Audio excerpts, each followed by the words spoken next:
आज हम आपको एक ऐसे देश के बारे में बताने जा रहे हैं जो हर मामले में सबसे अलग और खास है। नॉर्थ अफ्रीका का ये देश काफी पॉपुलर माना जाता है। इस देश में 98% लोग इस्लाम धर्म को फॉलो करते हैं और मक्का जैसे शहरों के बाद ये देश मुस्लिमों के लिए सबसे अहम देश माना जाता है। यहाँ का मदीना दुनिया भर के दूसरे इस्लामिक देशों में काफी ज्यादा महत्व रखता है। कोरोना काल के दौरान इस देश की सड़कों पर पुलिस की जगह रोबोट्स ने पेट्रोलिंग की थी। बॉलीवुड फिल्मों के लिए ये देश काफी ज्यादा पसंद किया जाता है। स्टार वॉर्स जैसी मूवी की शूटिंग इस देश में हुई है। अफ्रीका के उत्तर में स्थित इस देश को काफी पॉपुलर कंट्री माना जाता है। दोस्तों, हम बात कर रहे हैं अफ्रीकन कंट्री ट्यूनीशिया के। तो चलिए बिना देर किए शुरू करते हैं आज की एक कमाल के वीडियो। ट्यूनीशिया देश का ऑफिशियल नाम है Republic of Tunisia. Tunisia Africa के उत्तर में स्थित एक अरब नेशन है। इस देश को 20 मार्च 1956 को फ्रांस से स्वतंत्रता मिले और फ्रांस से स्वतंत्रता प्राप्त करने के 1 साल से अधिक समय बाद ट्यूनीशिया ने अपने राजशाही हुसैनीद राजवंश को समाप्त कर दिया और ट्यूनीशिया एक रिपब्लिक बन गया। ट्यूनीशिया देश की सीमा पूर्व और उत्तर में भूमध्य सागर से, पश्चिम और दक्षिण पश्चिम में अल्जीरिया से और दक्षिण पूर्व में लीबिया से मिलती है। देश का दक्षिणी हिस्सा सहारा रेगिस्तान से मिलता है। ट्यूनीशिया देश की कुल आबादी 1.17 करोड़ है। इस देश में सबसे ज्यादा इस्लाम धर्म को लोग मानते हैं। इस्लाम धर्म को मानने वाले लोगों की आबादी इस देश में 98% है। यही कारण है कि ट्यूनीशिया को इस्लामिक देश कहा जाता है। देश की 70% आबादी शहर में और बाकी 30% आबादी गांव में है। ट्यूनीशिया का ऑफिशियल लैंग्वेज अरेबिक है। इस देश में लगभग हर व्यक्ति अरेबिक बोलता है। हालांकि ये देश 1956 में फ्रांस से आजाद हुआ था, इसलिए यहाँ फ्रेंच भी बोली जाती है। इतना ही नहीं, इस देश के स्कूलों में फ्रेंच पढ़ाई भी जाती है। एक सर्वे के मुताबिक 2010 में ट्यूनीशिया में फ्रेंच बोलने वाले लोगों की आबादी 66,39,000 थे। यहाँ सड़कों पे साइंस और दुकानों में मेन्यू अरेबिक और फ्रेंच दोनों में ही लिखे गए हैं। शायद ही आप लोगों को पता होगा कि ट्यूनीशिया देश की राजधानी ट्यूनिस है।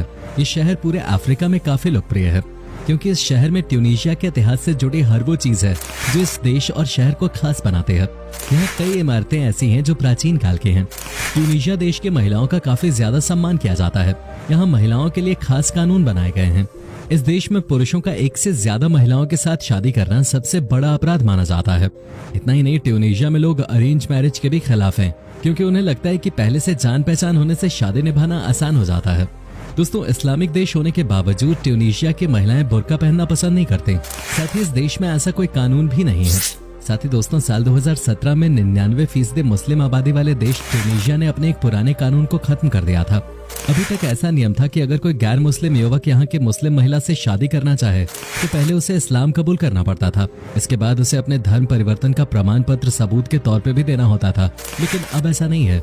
ट्यूनीशिया की महिलाओं को अब अपना जीवन साथी चुनने की आजादी मिल गई है। ट्यूनीशिया देश वैसे तो आकार में अपने पड़ोसी देशों से छोटा है, पर ये देश अफ्रीका के सबसे अमीर देशों में गिना जाता है। इस देश के लोग शाही जिंदगी जीना पसंद करते हैं। इसके अलावा ये देश टेक्निक के मामले में बाकी अफ्रीकी देशों से काफी आगे है। कोरोना वायरस के दौरान देश भर में लगे लॉकडाउन के समय ट्यूनीशिया ने एक खास तरह की टेक्नोलॉजी का इस्तेमाल किया था। दरअसल हुआ ये था कि उस समय कोरोना वायरस के कारण लगे लॉकडाउन में इस देश में रोबोट से पेट्रोलिंग कराई गई थी। ये पहला मौका था जब किसी देश ने इस टेक्निक का इस्तेमाल किया था। इन रोबोट्स ने सड़कों पर पुलिस की जगह पेट्रोलिंग की थी। ये रोबोट्स लोगों से उनकी आईडी मांगते थे और पुलिस कंट्रोल रूम में भेजते थे, जिससे लोगों के अंदर पुलिस से ज्यादा रोबोट्स का डर नजर आ रहा था और लोग कोरोना का सख्ती से पालन करते नजर आ रहे थे। इन रोबोट्स की पॉपुलैरिटी इतनी बढ़ गई कि बाद में अफ्रीका के दूसरे देशों में भी इन्हें भेजा गया। ट्यूनीशिया में एक ऐसी जगह है जहां लोग अंडरग्राउंड रहते हैं। इस जगह को मतमाता के नाम से जाना जाता है। मतमाता ट्यूनीशिया का एक छोटा सा शहर है जिसमें आदिवासी लोग रहते हैं। पहले ट्यूनीशिया में सहारा डेजर्ट की धूप से बचने के लिए अंडरग्राउंड घरों को बनाया गया था, लेकिन अब यहाँ के लोगों के लिए ये घर आम सा बन गया है। आज के समय में ट्यूनीशिया देश के लोग इन अंडरग्राउंड घरों में शान के साथ रहना पसंद करते हैं। ये घर गड्ढे खोद के बनाए जाते हैं जिनमें एक साथ 5 से 9 परिवार रह सकते हैं। ट्यूनीशिया की इकोनॉमी मुख्य रूप से एग्रीकल्चर, टूरिज्म और टेक्सटाइल इंडस्ट्रीज पर निर्भर है। आयरन और जिंक के अलावा पेट्रोलियम का खनन भी देश की इकोनॉमी में महत्वपूर्ण भूमिका निभाता है। देश का लगभग 2/3 हिस्सा कृषि के लिए उपयोग किया जाता है। हालांकि 1/3 से भी कम आबादी इस क्षेत्र में काम करती है। जैतून, खट्टे फल, अनाज, अंगूर, खरबूजे और अंजीर की खेती इस देश में सबसे ज्यादा की जाती है। इस देश के पोल्ट्री प्रोडक्ट्स भी काफी प्रसिद्ध हैं। ट्यूनीशिया के साथ व्यापार करने वाले सबसे बड़े व्यापारिक देश इटली, फ्रांस, जर्मनी और चाइना हैं। लेकिन इनके अलावा इस देश का 80% व्यापार यूरोपियन देशों के साथ होता है। ट्यूनीशिया बाकी अफ्रीकन देशों की तरह इतना पीछे नहीं है। टूरिज्म सेक्टर में काफी आगे है ये देश। इतना आगे बढ़ने के बाद भी ट्यूनीशिया देश को लेकर एक हैरान कर देने वाली बात यह भी है कि यहाँ 15 से 25 की उम्र के लगभग 35% युवा बेरोजगार हैं। हालांकि इस देश में पढ़े लिखे लोगों की संख्या 83% के करीब है, जो कई अफ्रीकन देशों से कई गुना बेहतर है। ट्यूनीशिया की करेंसी ट्यूनीशियन दिनार है और एक ट्यूनीशियन दिनार का मूल्य 26 भारतीय रुपए के बराबर है। दुनिया का सबसे गर्म रेगिस्तान माने जाने वाले सहारा डेजर्ट का कुछ भाग ट्यूनीशिया से भी होकर गुजरता है। दरअसल सहारा रेगिस्तान की लंबाई 4800 किलोमीटर जबकि चौड़ाई 1800 किलोमीटर है। ये करीब 92 लाख स्क्वायर किलोमीटर में फैला हुआ है। इसकी सबसे खास बात यह है कि ये मरुस्थल 10 देशों में फैला हुआ है, जिसमें Mali, Morocco, Mauritania, Algeria, Tunisia, Libya, Niger, Chad, Sudan और इजिप्ट जैसे देश शामिल हैं। बाकी रेगिस्तानों की तरह सहारा में भी दिन के समय भयंकर गर्मी और रात के समय भयंकर सर्दी पड़ती है। यही कारण है कि ट्यूनीशिया का मौसम इस रेगिस्तान पर ज्यादा निर्भर करता है। मौसम इस रेगिस्तान पर काफी हद तक निर्भर है। आपको यकीन नहीं होगा कि साउथ ट्यूनीशिया में आज जो सहारा रेगिस्तान है, वहाँ एक समय जंगल ही जंगल हुआ करते थे, लेकिन अब इस एरिया में सिर्फ रेत ही रेत है। सब कुछ बदल गया है। दोस्तों, ट्यूनीशिया अफ्रीका कॉन्टिनेंट में चौथा सबसे अहम मुस्लिम देश है। वैसे तो मुसलमानों के पास कई ऐसे शहर हैं जहां वो अपने धार्मिक महत्व के कारण बड़े सम्मान के साथ रहते हैं।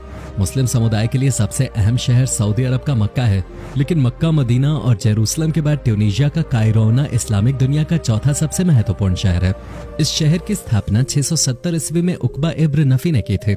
इस देश में उकबा का प्रसिद्ध मस्जिद भी है, जो यूनेस्को वर्ल्ड हेरिटेज साइट्स की लिस्ट में शामिल है। ट्यूनीशिया का कायरोना शहर इस्लामिक शिक्षा का केंद्र भी माना जाता है।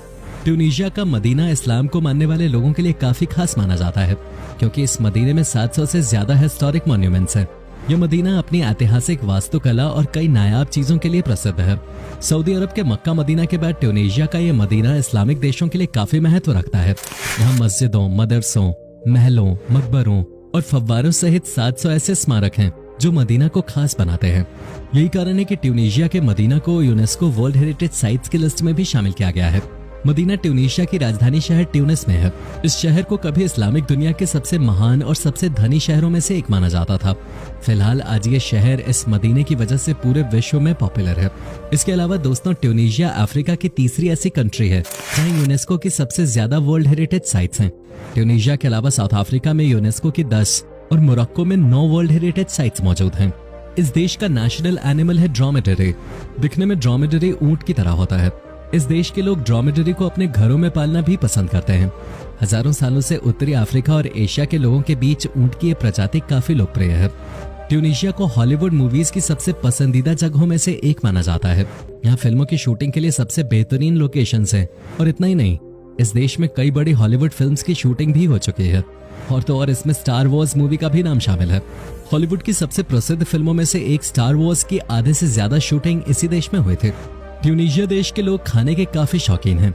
इस देश में खाने की ऐसी कई फेमस चीजें हैं जो पूरे अफ्रीका में ढूंढने पे भी नहीं मिलेंगे। ट्यूनीशिया की सबसे फेमस डिश खुशकुश है। इसके अलावा शीश कबाब्स और टैगीन्स इस देश के सबसे डिलीशियस फूड्स में शामिल हैं। दोस्तों, फुटबॉल को यहाँ के लोग बेहद पसंद करते हैं। साथ ही फुटबॉल को इस देश का नेशनल गेम माना जाता है। फुटबॉल के अलावा हॉर्स बैक और कैमल राइडिंग भी ट्यूनीशिया में काफी पॉपुलर है। उत्तरी अफ्रीका में सबसे बड़ा कोलोसियम ट्यूनीशिया में ही है। यहाँ मौजूद एल्जियम एम्पी थिएटर रोमन्स द्वारा 238 ईस्वी के आसपास बनवाया गया था। इसमें एक साथ 35,000 लोग बैठ सकते हैं। इसे बिना किसी शक के अफ्रीका में सबसे प्रभावशाली रोमन स्मारक माना जाता है। यह एम्पी थिएटर इतना बड़ा है कि इसके आसपास के बने घर इस इमारत के सामने काफी छोटे नजर आते हैं।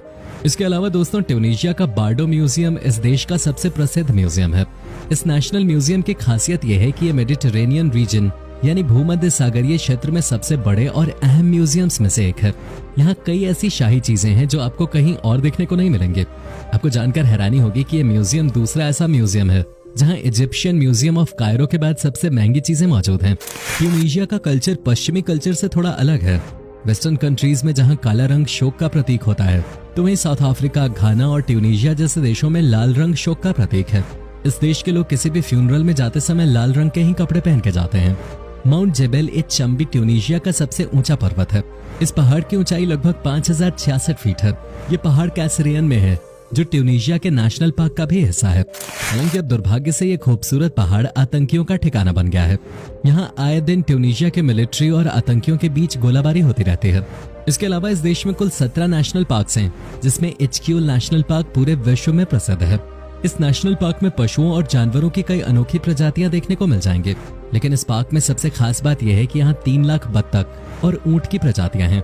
इसके अलावा इस नेशनल पार्क में 200 से अधिक पशुओं की प्रजातियां और 500 से अधिक पौधों की प्रजातियां भी पाई जाती हैं। ट्यूनीशिया में पानी की थोड़ी कमी है। पानी की कमी को दूर करने के लिए इस देश के लोग जमीन खोदकर कुएं या तालाब बना लेते हैं।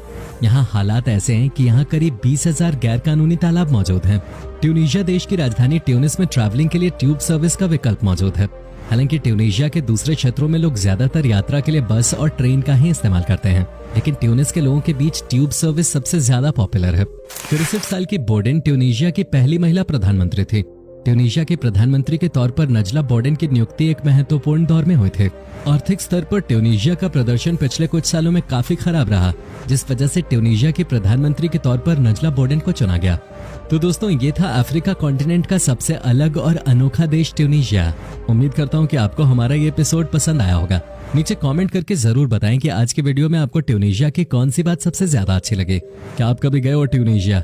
और अगर गए हो तो आपका एक्सपीरियंस कैसा रहा, ये भी हमारे साथ शेयर जरूर कीजिएगा। साथ ही इस वीडियो को अपने दोस्तों और रिश्तेदारों के साथ शेयर करना मत भूलिएगा।